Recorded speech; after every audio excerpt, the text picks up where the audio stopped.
작년 4분기 세계 주식시장은 인공지능, 부양책, 관세 등의 영향으로 상이한 양상을 보였는데요. 미국 주식시장은 AI 하드웨어뿐만 아니라 소프트웨어에서도 두각을 나타냈습니다. 반면 유럽, 일본, 중국은 대안적 역할을 하지 못했다는 분석입니다. 신한투자증권에 따르면 올해 1분기 주식시장은 하프타임 국면에 접어들 것이라고 합니다. 시장금리 상승과 트럼프 정부 출범으로 인해 수익률 공방전은 일정 조정을 보일 것으로 예상됩니다.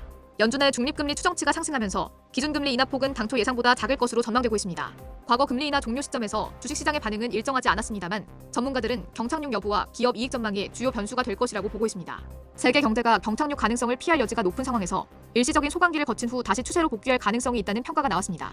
노동길 신한투자증권연구원은 코스피 이익 추정치 하향은 세계 경기 침체 우려와 관세 리스크, 중국 저가 수출 정책 등으로 불가피했지만 지나치게 선반영된 측면이 있다고 밝혔습니다.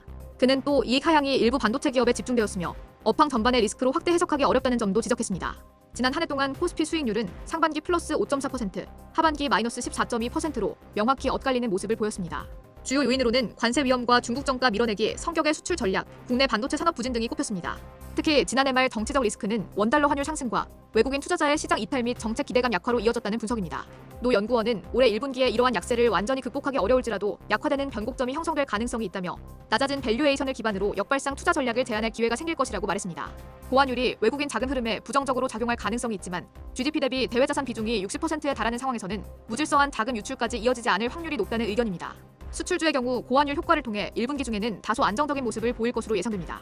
2025년 코스피 밴드는 기존 예상보다 낮아진 2300에서 2850포인트 수준으로 조정됐으며 올해 1분기는 2300에서 2600포인트 사이에서 움직일 것으로 전망되고 있습니다.